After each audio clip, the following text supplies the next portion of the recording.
Have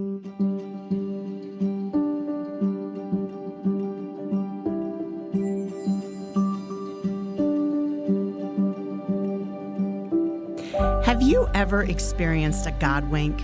You know, the kind of experience you know without a shadow of a doubt that God stepped in and gave you a big old wink from heaven. I'm your host, Cyndee Sparre, broadcasting from Office Evolution in Troy, Michigan. I am a firm believer that there is power in sharing God wink stories. Think of it as a way for people to shine their light on Jesus, one wink at a time.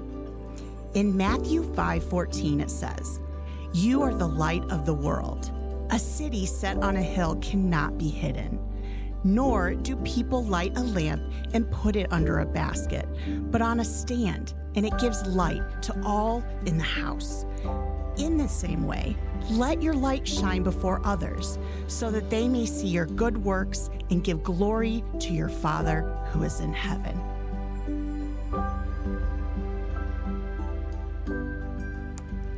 Welcome back, listeners. My name is Cyndee Sparre, and I'm the host of the God Wink podcast.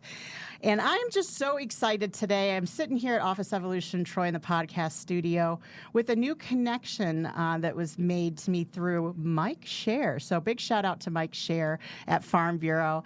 He had shared a testimony of a good old friend of his that he used to work with, Evan Batts. And he said, "You know what, Cyndee?" He says, "I heard his testimony, and I think it's just the perfect fit for the God Wink." So welcome on the God Wink, Evan. Yeah, thanks for having me, Cyndee.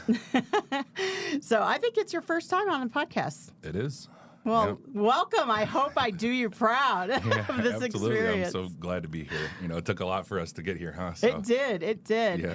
You know, listeners, you ever have a morning where you wake up and either the Lord is protecting you from getting in your car and going where you need to be, or the enemy's trying to push you back because something impactful is about to happen. He wants to try and rob you of it. So Evan and I had our fair share of events this morning, and I'd actually like to share it because I feel like the people listening can relate to this. Yeah, absolutely. So we've been praying hard this week. I had told Evan, I said, be prepared. Oftentimes the enemy likes to rob because they do not want you to get your voice out and your story told to help others and be a light. And I said, just pray into it with the Lord, because you may see some enemy activity, going on. And that's exactly what happened. Tell us a little bit about that, Evan. Oh yeah, it's been a fun week. It was, leading up to the week, just being able to pray and say, hey, help us to guide us to what we're going to do on this podcast. And then, man, from work life to family life, all kinds of just stuff all the way up until this morning. And, you can share your stuff here, Cyndee. But in addition to me on the way thinking, all right, I'm going to get here on time, and, forgetting my wallet, to getting turned around and lost, and, just having to pray right through it, just to make it here. But we're here, and I think that's a testament to God. Yeah, absolutely. I called you up this morning, and I'm like, yeah, Evan, freak thing happened. The car's running. It's in the garage, getting ready to pack up the kids, and the car decided I'm going to lock all 4 doors. And I promise you, listeners, it was not us. None of the kids had touched the car doors. It can't lock because when the key is in the cup holder, it knows and won't let me lock the doors. Yeah. And so we went through every single avenue possible of what just happened. And I told the kids, well, today there's 2 God Wink episodes being recorded, and we have a very large Christian business networking event happening today. And they're like, oh, yeah, you got the devil on your back. I'm like, okay, or I have protection. Sometimes the Lord sets us back because there could have been a car accident, but kind of sounds like we both went through it. So and then getting AAA out there in lickety split time. If that's not God, I don't know what else. Right. It was like 10, 15 minutes, and they were there.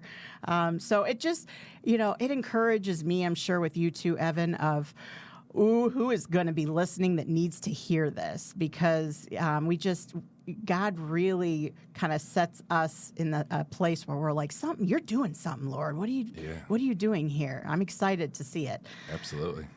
So wanted to dive in and have you share a little bit about your testimony. I personally got to listen to it on YouTube because your church is the bomb diggity, and they do a recording of it. But I just love your story, and I would love for you to share it with our listeners. Yeah, it's funny that you actually were saying that too, because I actually went back in preparation for coming on here. I was looking at my own testimony, and one of the things that ended up going through is like how amazing God is. Because you can actually see past, present, and future, even in things like technology, that I had the ability that not only in the present was I listening to myself from something that I said in the past that was going to be impactful in the future.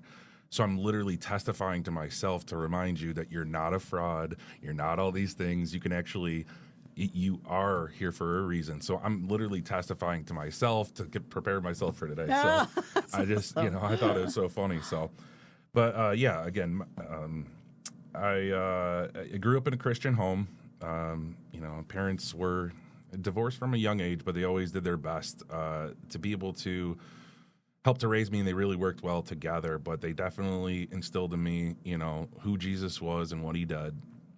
And for the majority of my life, I knew that as, a fact, but didn't necessarily understand it emotionally. But yeah, so, again, came from a great Christian home. And my story kind of, as I like to say, it kind of really starts off as, in elementary school in second grade. There was somebody by the name of Katie that I just fell in love with, and, went home and told my dad that, I'm gonna marry this girl in the second grade. Did you give her like the candy ring? Yeah, candy ring, bracelets, anything she, to get her attention. But yeah, kind of fast forward to, where kind of more my story starts is in high school. Like I said, my parents were divorced, had a tough time of that, and kind of just, looking for attention and, looking for the thing, the temporary highs of this earth. I ended up finding myself, running around maybe in the wrong crowd. And I wouldn't even say it's the wrong crowd. It was just that we were young people looking for the wrong things. Young and dumb? Yep, that's it. I'm still I fixed the young part, but still working on the dumb part. But yeah, so it just kind of led to, I was really searching for, something to kind of complete me. And, when I found, friends and, we would smoke and stuff like that. And, I found temporary happiness in that. So, but God called me out of that because, so in my senior year in high school, I was terrible to my mother. I'm like still ashamed today how I used to treat that saint of a woman. Mother's Day must be great for her then. Now, yeah, that's what I tried to be. I was, I'm still working on that, but no, it was. So I was terrible. I got to a point where I was kind of defiant. I lived in, mainly with her at this point because I lived between two houses between me and my dad, or my dad and my mother rather. So, but I was kind of living for this world, and I was saying I'm going to do what I'm going to do. So I'd end up showing up. She'd want me home by a certain time. I'd show up whenever I wanted to. I would, Mom, you just got to let me make my own mistakes, really thinking that it was about me. And so, yeah, so I was doing what I was normally doing. And I was out with a friend, and something came over to me and just said, just make your mom feel good today. Give her a call and let her know that, that you're going to be running a little bit late. And so I decided to call her and say, hey, Mom, I'm going to be past curfew, but I just wanted to give you a heads up that, I'm going to be late. And she's like, so thankful. She's like, thank you so much just for calling me. Take your extra 15 minutes, do whatever you got to do. Just, make it home safe. Well, so since I had the extra time, I decided to go take a route home that I didn't normally take. And that extra time ended up turning into I was stopped at a light, and I was smoking a cigarette, and a police officer saw me, looked to be a little young to be smoking a cigarette, so he ended up pulling me over. And one thing that led to another, basically ended up searching my car, and I ended up having different kinds of drugs and drug paraphernalia and, scales and, things to kind of facilitate sale. Maybe you're a healthy person and you were weighing out your meals. Yeah, you know what? That hadn't even really gotten, the medical part hadn't even gotten here yet, so I couldn't even do that. It was just like, stuck. There was no medical card or whatever. But, yeah, so I ended up going there. So I'm on my way home, and I'm supposed to be home. My mom was so grateful. I was supposed to be home within 20 minutes, and then hours go by, no answer, no. And I'm like, my heart breaks for when I think about what my mom was going through. Like, he's supposed to be home. She literally used to get out where, you get the old elementary phone books and stuff that had all the parents' name. She was literally calling from the elementary school books to every person that she ever knew that I knew, calling their houses, wondering where I was, and God bless the people that made Life 360 app.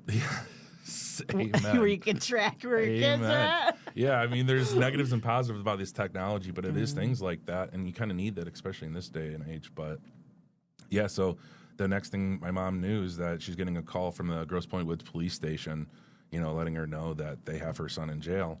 And, obviously I can only imagine like her heart dropping, but at the same time, he's not dead, so there's probably something in that. And so, so that kind of led to, the following years, a couple years of just kind of dealing in and out of courtrooms and things like that. I was ultimately originally charged, or I was facing a 5-year felony for distribution of narcotics. And, so like that, obviously going into that, it's scary, but God really kind of worked through all of that too, my first time in jail was the first time I had picked up a Bible again, because my pastor was able to deliver it, while I was in jail. And going back and looking at my testimony, he's like, well, that was my first jail visit. I was like, well. Is it that same pastor? Yeah, same pastor. The church you're at? Oh, wow. Who just baptized me as well That's last year. amazing. Yeah. So he's like, yep, that was my first jail visit. And I was like, well, glad to help you knock the first one out. Did you feel, I know I've asked you this question, but didn't you have any sense of like aggravation of, for once I felt sensitive to let my mom know where I was, why do I get caught on the day that I felt like I was making a step forward in doing the right thing? Yeah, so going back to that day and how everything worked out, every little thing about it is like, there's not a doubt in my mind that God had that police officer at that point to catch me.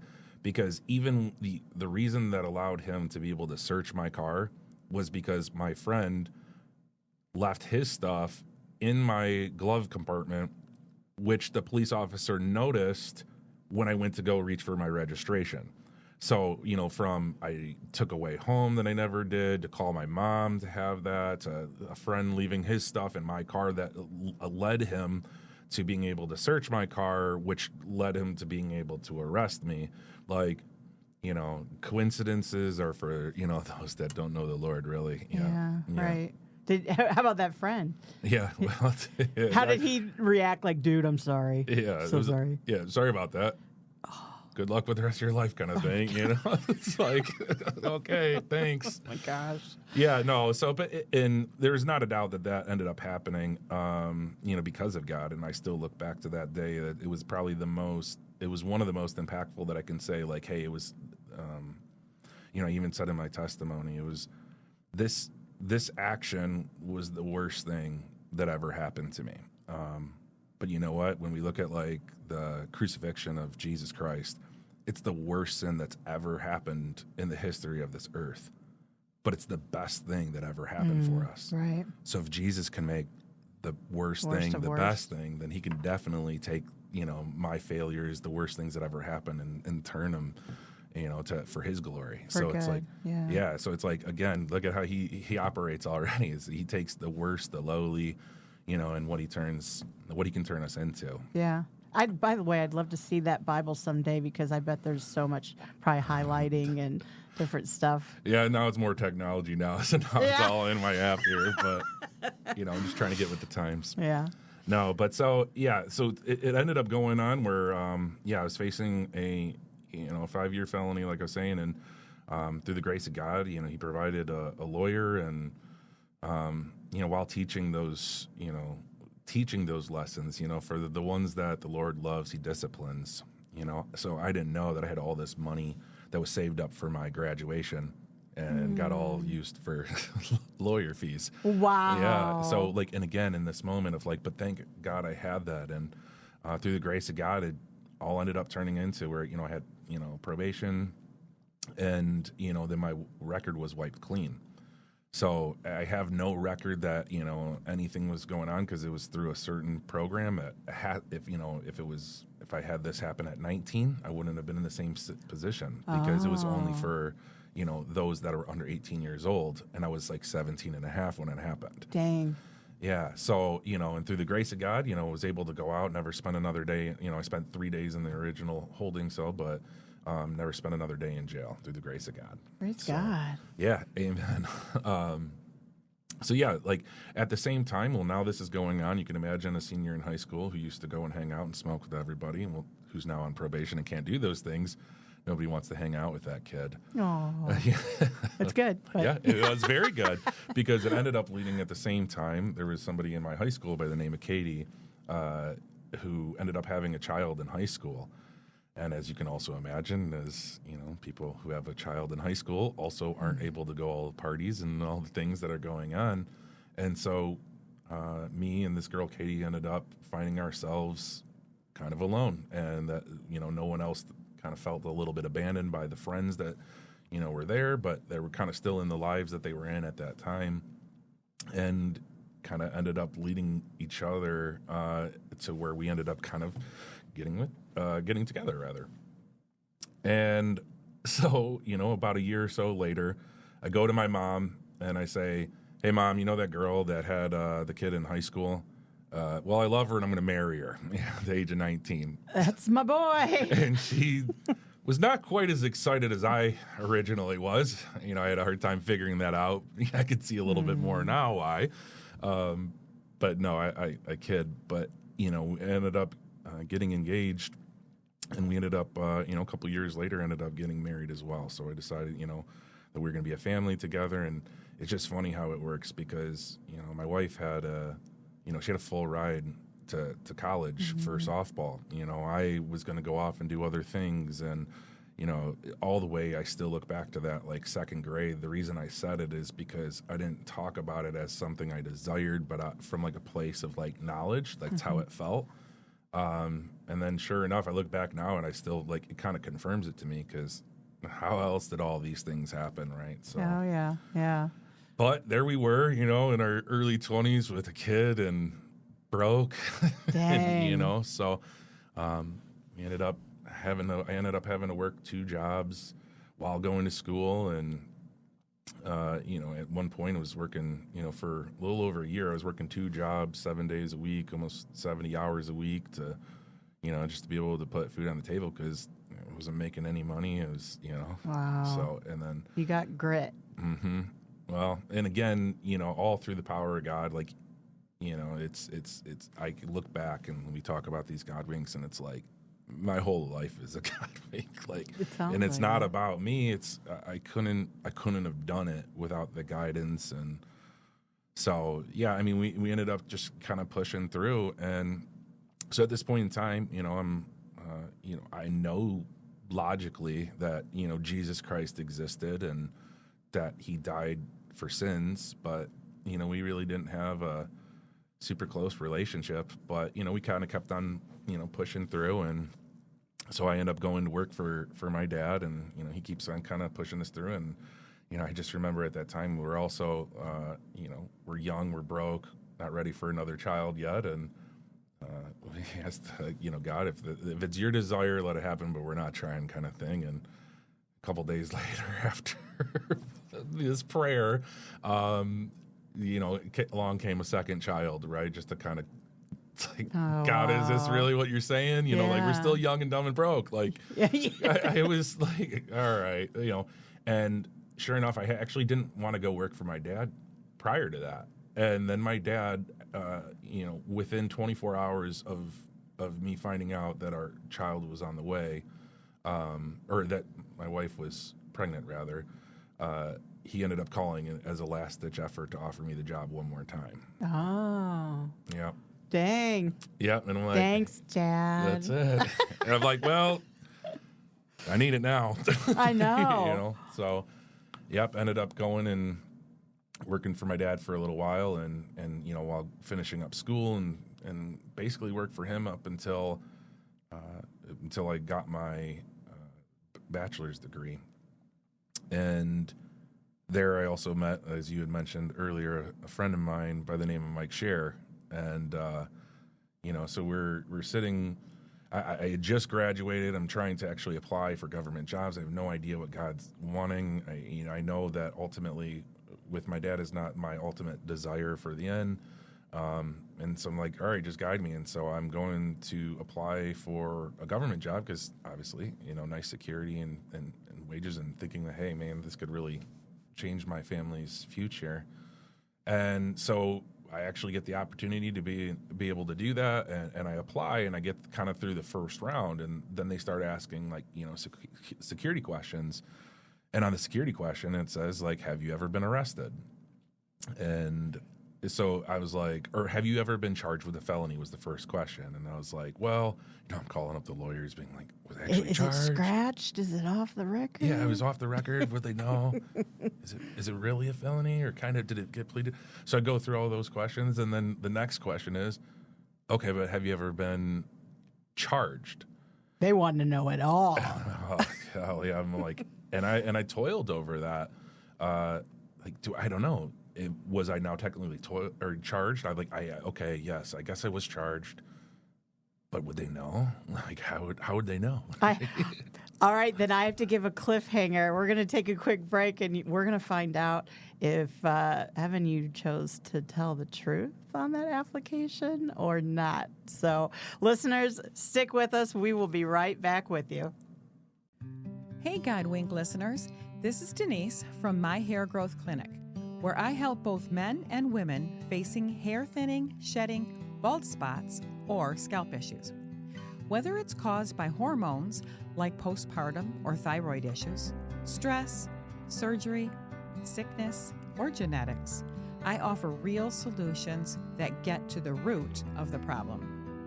Using advanced treatment like low light therapy, targeted products, and personalized care plans, I've helped many clients restore their hair and confidence right here in my Christ-centered clinic. At My Hair Growth Clinic, I walk with you every step of the way. Ready to take the first step toward hair renewal?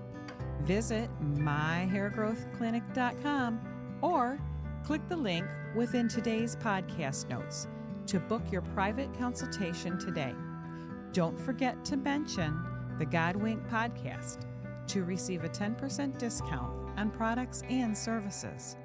Change is great, but confidence, that's everything. All right, welcome back, listeners. I'm here with Evan Batts, and I just left you at a cliffhanger moment as he was sharing about applying for a job. And the first question is, have you ever been convicted of a felony? And then sequentially, I can't even say the word. Sequentially, then it asks you, have you ever been charged with a felony? So take us down that road.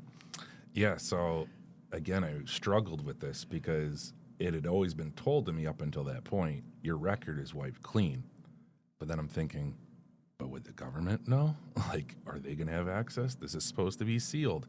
I mean, it was literally to the point that my original fingerprints and things like that, I got to go up to the police station, and they were by law required to give me back all of my stuff. They had to destroy the files as if it Really? didn't. Yeah. Dang. Yeah, so that was a part of this program, is they didn't get to go and keep it. It was as if it never happened. So to that degree, I'm like, well, was it, would they know about it? Yeah. I'm like, but it's the government. So how would they know? So I was struggling over it, praying on it, and not really in a way of that I was looking for God's answers, but God, just give me my job, please. Yeah, yeah. And so I ended up going in, and I ended up talking to my friend Mike, and I said, hey, here's where I'm at. I really want this because I can see how life-changing this could be, but I'm afraid that, telling the truth, will prevent me from having that. And, his words were so impactful that he was just kind of like, look, would you rather find out that you applied and you lied about it to get the job, you get the job, and then are fired because you lied on the job, and maybe potentially even kind of having that reputation of lying and never can apply again? Or would you rather find out what you already know, that your past is your past, that you apply, you tell the truth, And if you don't get the job, then maybe that was God's leading you or whatever, but at least you're coming from a point of truth. You're trusting in him, and you let God take care of the rest. And it was like kind of, hit me like a dagger in the heart and just was like, all right, I hear you, Mike, and I hear you, God's. And, it wasn't necessarily Mike. I really believe that God was, speaking through Mike to me. And, so I did. I ended up, being completely open and honest about everything that was. And then sure enough, it ended up being that it was like, if it happened within 7 years, then it kind of didn't matter. It was kind of like, it seemed like that was the ticking point. Like if you had nothing over 7 years, it was things as a minor. And, funny enough, it was, I think it was 2015. So, it was right around a little over 7 years. So 7, 8 years, whatever it was. But it's more of a trust fall, I feel like, that the Lord was like, okay, which way you going to choose to go? Yeah, I think that there's parts where God rewards obedience, and it's like, okay, are you going to trust me or not? Are you going to take it into your hands, or are you going to leave it in mine? And and sometimes in those sacrifices to say, God, I trust you to do the things that I can't understand. And then through that obedience, at least in my life, it's not that it's a if-then statement, but I found when I am more obedient to him, that's when these, things come, because I'm more in line with his will and not mine. So, being able to say, I trust you enough to not let my past define me. And so and sure enough, it's a couple months later, I ended up finding out that I ended up getting the job. So share how many people, though, apply for this job. Yeah, I'm pretty sure it was in the thousands, because I know, in applications alone, it had to have been in the thousands. The actual interviews, I know that there were definitely over 100. I don't know if it made it into the hundreds, but there was because I ended up asking the person who was doing interviews, and they were doing it was something like 7 or 8 weeks of interviews, 5 days a week, multiple hours a day, with multiple different interview teams. And it was like, oh gosh, even showing up, I was like, oh my gosh, that's a lot of people that I'm even, going in competition. It wasn't even just getting there, but, I see later on, I had the privilege of even being able to be on the interview team. So I see, just how many applications come in. And I mean, there's not a doubt that it was through the grace of God that, he put me here, and, leading to my original job with the government, to where I am now over in doing SIBRs for small business innovation research. And even coming over here, it was to a job that I wanted out of the location that I was at to over to here. And I ended up not even needing to interview for that job. It just kind of, I worked with the person who was going to head up that spot, and was able to kind of go over there and built a relationship. And, wow, because I was one of the first, they were just trying to build it, and, didn't even need to interview. And it's like, man, what a blessing. There was no other way to explain it but getting there, but through God, because I needed a break from where I was at. This was the perfect break. And, and now I get to go work with people that are, small businesses and stuff like that, and kind of help them. So I love that as well. Yeah, and I know you're really excited of potentially being able to do some infusing, threading of your faith into that kind of a position. Because I think a lot of people, especially in small business, all businesses, but in small business, they're like, man, the Lord's blessed me with this business. And when they have to make decisions, they're like, where's the Lord guiding me? And just those conversations that could be brought in front of you. Yeah, absolutely. Again, I really feel led there. And again, I don't know what God's plan is, but just feel a calling to kind of go and, be able to provide expertise, from a friend of mine who was going through some of this stuff. He was saying that he was actually looking for the same type of consulting stuff, and, they're $200, $250 an hour. Wow. And in so many ways, when I have the opportunity to provide those same services for free, and, that's when we appreciate the government. Yeah, exactly. Exactly. I wanted to share with our listeners how you and I related with this whole application story, because as we met prior to the podcast to get to know one another better, I had shared with you that I had a choice to make on an application. I had been fired from a pharmacy position where I was just about to actually be promoted to purchase all the pharmaceuticals in the hospital. Very young age. I was like maybe 19, 20 years old at the time. And I remember just being so upset because in the situation, they said, HR just said, we have to fire you, even though there's no pharmaceuticals missing. It was, you forged a signature because of just being scared, situation. And I thought, young and dumb. Yeah, I'm like, dang. I'm like, I came forward, did the right thing. And they said, we got to let you go, unfortunately, just because you chose to forge a signature.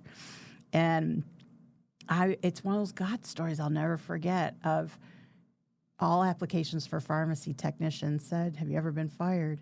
And I'm like, yes. And I was like, should I be honest? I'll never get a pharmacy job again. And I went ahead and said yes. Costco wouldn't hire me. CVS wouldn't hire me. No pharmacies were hiring me. And I went through like 2 months or 3 months. And I was at church at Mount Zion on a Wednesday night, and Pastor Covarrubias was just talking about Jacob and how he wrestled and said, I will not let you go until you bless me.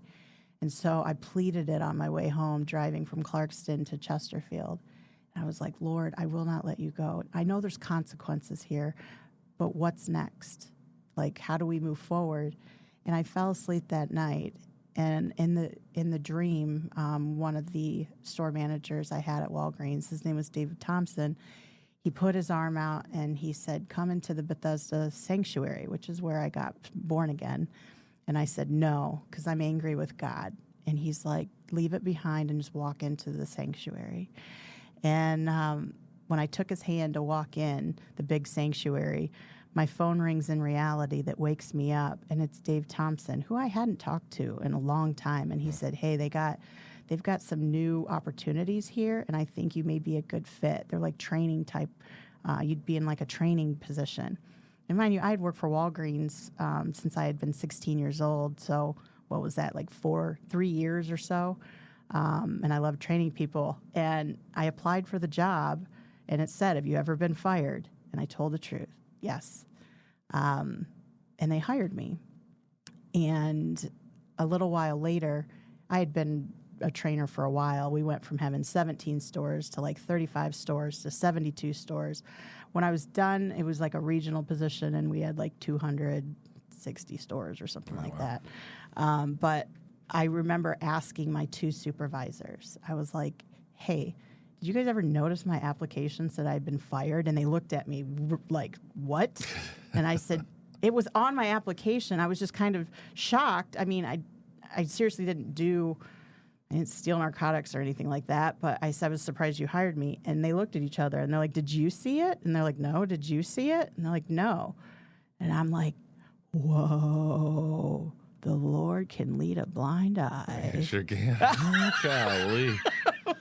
It's like, because there's no other thing, right? Industry standards and things like that. Like, governments don't hire felons. Yeah. Pharmaceuticals don't hire people that are getting fired. Yeah. Right? It's like he takes the utter opposite to show his glory of, I'm going to bring you back, like he did in the Bible with people, like with kings and serving kings and all of that. It's just crazy how he brings you from the bottom up.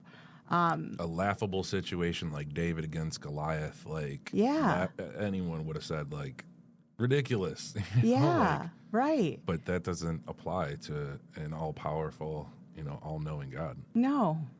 It just, I thank him for it every day whenever I feel like kind of in a slump of, what's going on. We all have them, but I thought that was pretty cool. I'm like, okay, Lord. Yeah, no, it's amazing. I see. And again, going back to the obedient thing, right? Like, I really think that there's a part of, like, do you love me and trust me enough? Mm-hmm. Right? To be honest when everything else would tell you not to be, right? Yeah. Like, maybe take the shot, because how would they know? And again, the other part, maybe they wouldn't on the front end. Maybe you would have lied on the front end, right? Maybe you would have got the job. Maybe then you got fired, and, like, you know what I mean? But I trust you before I do it. because I'm going to honor to you, and I'll let the chips fall where they are, because you work all things for good. Yeah. And sure enough, doesn't he? He You know? does. Yeah. It's so good. It kind of reminds me too. My husband, he had just sold his Cadillac, and the check engine light was on. And he's got one of those devices where you can see what's wrong, like it'll tell you. Yeah. And so, you know, mind you, he's getting ready to sell it. He already took it to a dealer, so he knew what the cost was going to look like to repair it. He's like, I don't want to put that kind of money into it. I'll just sell it. So he comes in and he tells me, he's like, I cleared the check engine light, I'm going to sell it. And I'm like, why did you clear the check engine light? And he was like, because. I'm like, he's like, anytime someone's buying a car, it's not a good sign if you see a check engine light. And we went deep in this conversation, if you know what I mean. Yeah, sure. I was like, all right. And I says, because I'm not any better. This is just one challenge that he came across. I've had plenty where I'm like, am I going to do the right thing or not? Yeah. And so he ends up, I was like, what if this car, it's a kid buying it, saved his money like Jacob for 2 years. Yeah. And he starts going through it, and he's like, dang it, okay. So he calls this guy back, and he tells him. He was like, I honestly took it into the dealership. This is what's going on with it. And the guy still wanted to come and buy it. Hey. Like, still came with the son. His son's all happy, and he's like, this full transparency. And I says, but don't you feel better in your head? Because God sees everything. Like, just do the right thing. I know you could have got maybe 1,000 or 2 more. That's what we tell, like that kind of thing. Well, my son yesterday purchased his first car. Wow. And we get there, and he's like, I really want it. He's like, I've saved $7,000 or whatever. I want this car. It's a Chevy Trax.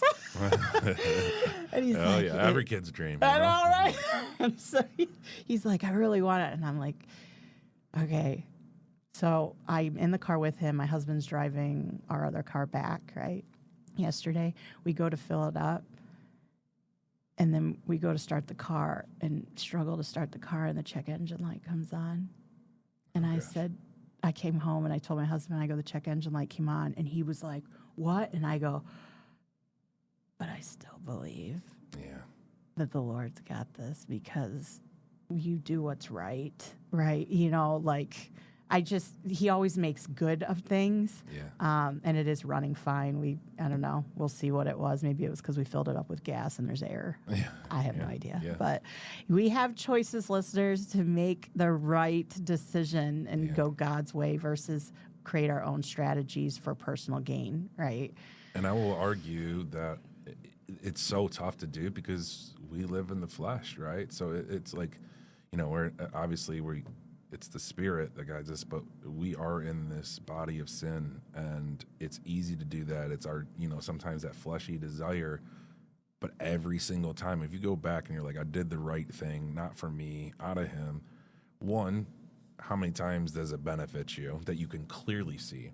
Mm-hmm. But again, even those things that I guarantee it, like, had you not done it the other way, you might have got the job. So you didn't see the difference then and there. Yeah. And then you're not associating that the reason that you lost your job 6 years later, or like which puts you in a worse. It's like, I really believe that, like, if you're in alignment with God, then the rest will figure itself out. Right. Yeah. And you look back and you're deepening the relationship with him and trusting him. It builds. That's all it comes down to, right? Like, it's, it's funny because that kind of gets to my next point of, like, through my testimony is that here I am and I was doing all these things that clearly that God had, brought me all through. And about 2 years ago, so about a year ago I got baptized, but the year prior to that I really struggled. I just thought, like, here I am, like, and as we become more aware of our sin, mm-hmm. the more we see how unworthy we are, mm-hmm. And the more that we feel that pressure, or at least I did, and it really got to me because I'd be like, look, I'm still living this way, or I'm falling into sins this way, and like, I can't stop doing it. So is this purposeful? Is it, the repetitive? Am I unrepentant? Like, what a terrible person I am. I am not worthy of, like, Jesus's love. I really felt that weight. And therefore, when I was feeling that, it started leading me to, a point of being distant from him because I was hiding myself. I was hiding that. And I was like, all right, God, I'm going to get right. And then I'm going to come to you, right? Geez, when yeah. I'm all cleaned up and I'm ready and I'm good enough to present myself in front of you. And, I lived in that for a year, and it kind of destroyed me mentally and emotionally because I just felt so distant. Now I feel distant from God, and, I'm not feeling him. And like, clearly it must be because of all my sin that I'm doing. And I Wow. really feel like this is the part of how the devil works. He helps to lead us in temptation using our flesh, and then he puts shame and guilt on us for us living in the flesh, right? But, it's not about that. It's about a relationship with Christ. And I heard a thing of like, we don't fight for victory, we fight from victory. Victory has already been won. Sin has already been defeated. And so the thing is when you realize that, like, here today, all these things, and like as I've grown closer to the Lord, and it's a sanctification process. We're justified in the moment. The second that we believe in Jesus Christ, we're justified. The rest of our life is sanctification. When Paul talks about, you guys are just infants in the faith, but they're in the faith. They're of Jesus, but they're learning, they're growing, and it's not going to happen day one. There's this, I don't know, I'm feeling led to tell the story of, like, there's this example of, there was a king, and he saw this, homeless boy on the street and kind of fell in love with him and, invited him back. But this boy had been, no parents, no nothing, living on the street. And he invites him in to his home, and they grow a relationship, and he decides that he wants to adopt him as his child. But, he's used to no food, he's fending for himself, and he's doing all these things. But he calls the entire city out in front of him, and he says, all right, everybody, like, making a proclamation that this is now my son, So in that moment, then the question is, is he a prince? Well, yeah, by the declaration of the king, he's a prince. But day one, does he know what it's like to be a prince? He was just a homeless person a week ago who's fending for himself and not knowing what it means to be a prince. And I look in those same ways for us. Like, we're justified in a moment. We're sealed with the Holy Spirit. But we have a lifelong of justification. Or, I'm sorry, not justification, sanctification. Yeah. And as we grow, it's just our Heavenly Father saying, I just want a relationship with you. Yeah. You don't need to be better. I can meet you where you're at. Yeah. I'm tough enough to let you hate me, Cyndee, when you're applying for that job. Tough enough to wrestle with you. I wrestle with Jacob. I can wrestle with you. Like, I'm big enough for all of those things. So come to me, and we'll figure out the rest. You don't need to be perfect today. There's nothing, because the moment that Jesus died on that cross, and we forget about it, we know it logically, he died for our sins.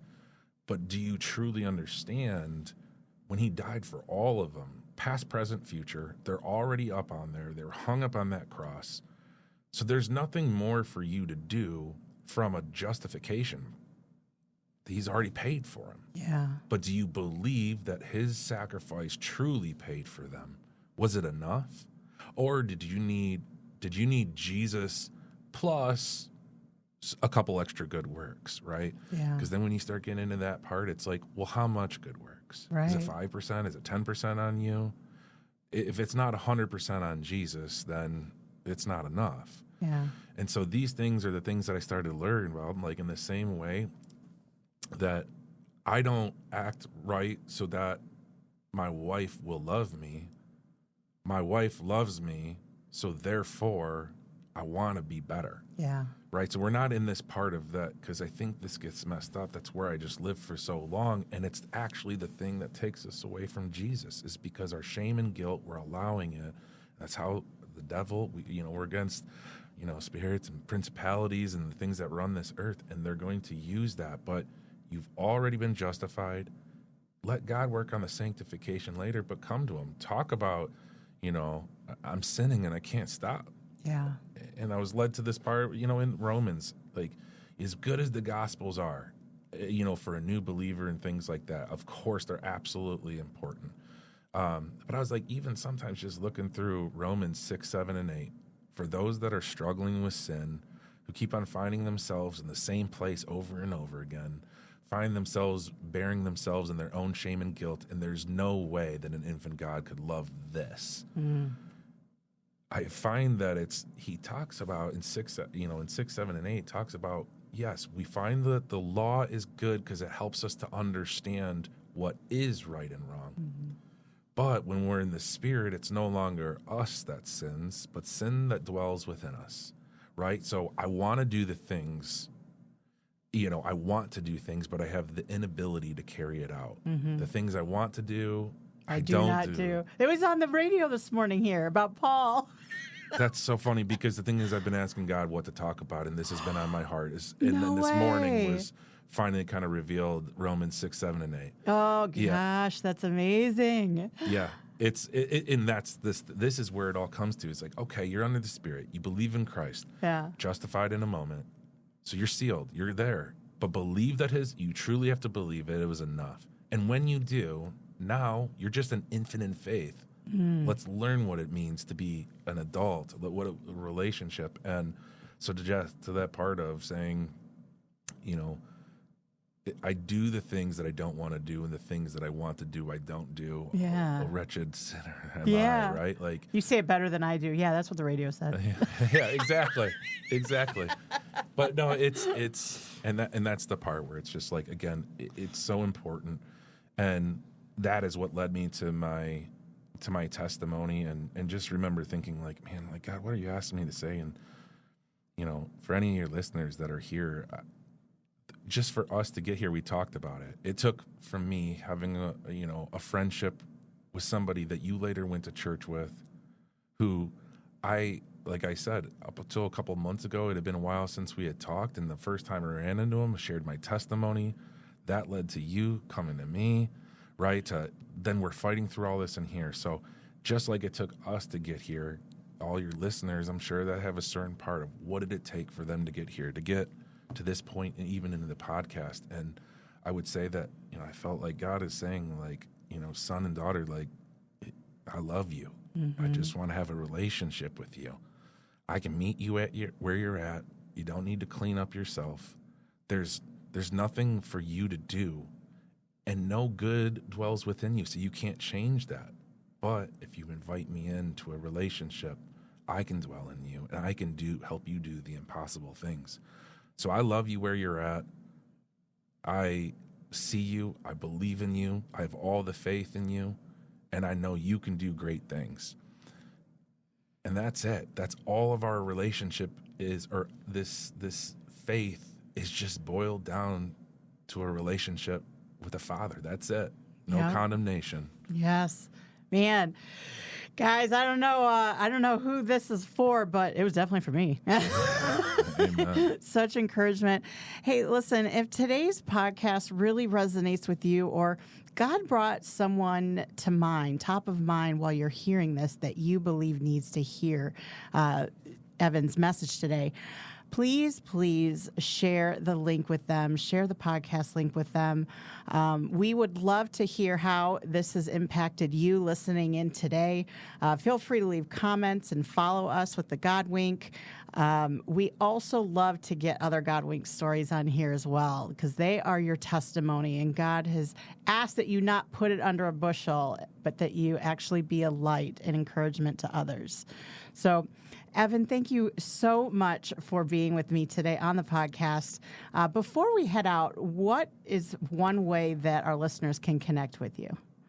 I had shared an email with you, so I've kind of left it open. It's like a secondary email that I plan to check now. So, awesome. If anyone ever wants to reach out or things like that, I'm happy to share about Jesus. Because the last thing I will say is that this entire testimony is reframed my brain into this story that sounds like it's about me, has nothing to do with me. Jesus is the main character in this story, not me. So, if anyone wants to talk about that, obviously I can talk about that all day. I love it. Well, listeners, thanks for listening in today. We look forward to having you listen in on the next God Wink. Be blessed. I want to give a big thank you to Office Evolution Troy for providing their podcast studio for us this afternoon to record. If you have any questions or you would like to book your own time in their podcast studio, give them a call at 586-788-9966. If today's God Wink story really hit home with you, we would love to hear about it through the God Wink community on Facebook.